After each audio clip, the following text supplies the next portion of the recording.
Thank you, Mr. Chair. I rise today to offer my straightforward amendment that prohibits funds within this act from being used in violation of federal immigration law for sanctuary city policies.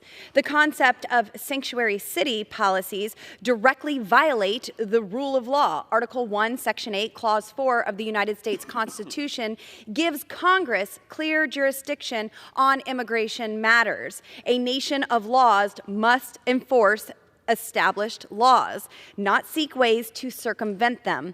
These sanctuary cities are disregarding federal statutes by harboring thousands of illegal immigrants and providing a safe haven for violent criminals. My amendment prohibits the use of funds that are appropriated by this act from being used in contravention of Section 642A of the Illegal Immigration Reform and Immigrant Responsibility Act of 1996. This federal law prohibits sanctuary policies that obstruct law enforcement officials from sharing information regarding a person's immigration status within the Immigration and Naturalization Service. More than 200 state and municipal jurisdictions across the country have established policies that directly violate the law and shield criminal illegal aliens from enforcement. There is a complete and total invasion taking place at our southern border due to the Biden administration and the left's radical open border agenda.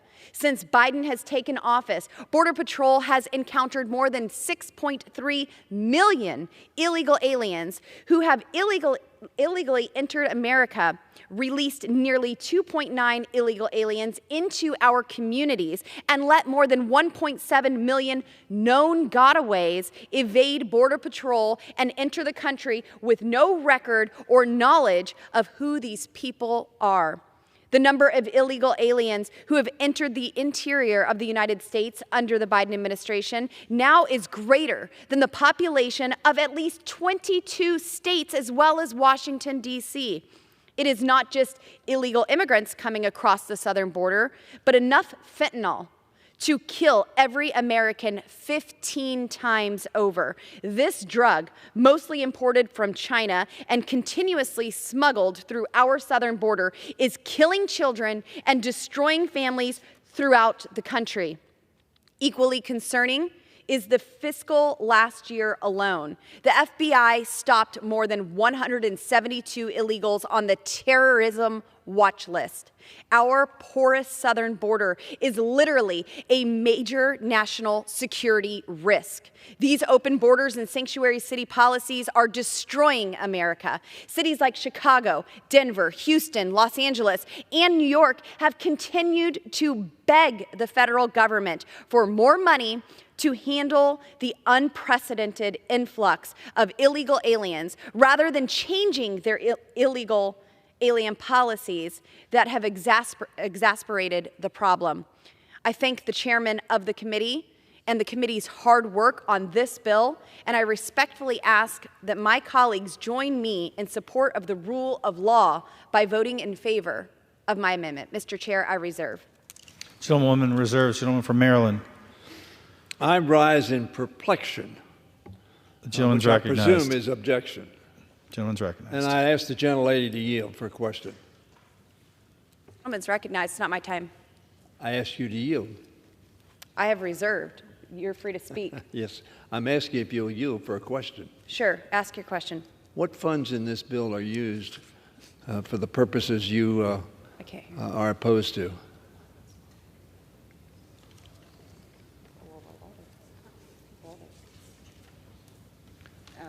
Sorry, I couldn't hear the gentleman. I was getting clarification. This is precautionary.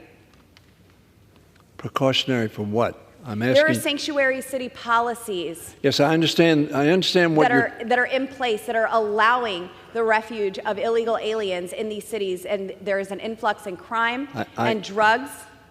I understand in these cities, and there's no way for these folks to even report what is taking place because they are protected under this fake policy that has been created that is subduing the actual rule of law that we have in the Constitution of the United States. Funds, right? I understand that. But what you've said is none of the funds in this bill can be spent for that objective. And that is precautionary. What funds are in this bill to be spent for that objective? I have seen this administration use all sorts of funds No, to protect illegal aliens. And this is reclaiming my time, precautionary Ms. to Boebert. ensure that it will not be. Reclaiming my time. There are no funds in this bill to do that. So this is just an opportunity for you to stand and perhaps speak about an important subject. I understand that, but there are no funds in this bill to accomplish that objective. You don't believe the chairman would put funds in to accomplish that objective, do you? I yield. A question? Yeah. I do not trust this administration with any of the taxpayer funding that they are handling. They are mishandling our taxpayer fund. And if the gentleman says that there's no funds and agrees that this is precautionary, then I would urge that you support this amendment. Do you understand, if we do this amendment, any subject that anybody has an interest in would be subject to such an amendment? Now, the Rules Committee has waived points of order. Contrary to what they said they wanted done when we were in charge, because then they didn't want points of order so they could raise them. But there are no funds in this bill, Mr. Speaker, for the objective that the lady wants to prevent. And I guarantee you Chairman Womack would not have included any funds to protect such activity. I know him. I know he feels strongly about this. So this amendment has no place in this bill because there is no money in this bill. You can argue about sanctuary cities, you can argue about the border, you can do all of that, but this is not the bill to do it on. And this raises, therefore, a suspicion that somehow there's money in this bill that Mr. Womack would have put in or that I would have sanctioned to accomplish that objective. That is simply not true, Mr. Chairman, and this has no place in this bill. Okay. Gentleman reserve? Reserve. Gentleman reserves. Chair would my members to direct all remarks to the chair and to formally yield and reclaim time when under recognition. The gentlewoman from Colorado.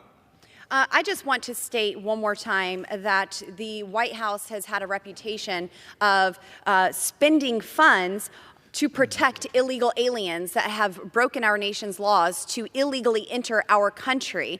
And I want to make very clear in this financial service bill that these funds cannot be allocated in that way. If we don't put the cuffs on this administration somewhere, they will continue to go rogue and waste the tax dollars that are being brought in by the hardworking Americans to fund these services for illegal aliens and to protect them in these sanctuary cities. So I am putting the handcuffs on the Biden administration with this common sense amendment. And if the gentleman, as I said, agrees that there are no funds, then there should be no problem to say we cannot allocate funds to protect these sanctuary cities and these illegal aliens.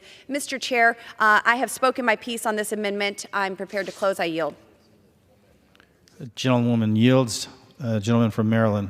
I think the gentlelady has said, I've said there are no funds. There are no funds. But she said because of this amendment, she's going to handcuff the administration. You can't handcuff the administration on prohibiting funds that don't exist. I yield back and urge opposition. The gentleman yields. The questions on the amendment offered by the gentlewoman from Colorado. Those in favor say aye. Those opposed, no. In the opinion of the chair, the ayes have it. The amendment is agreed to.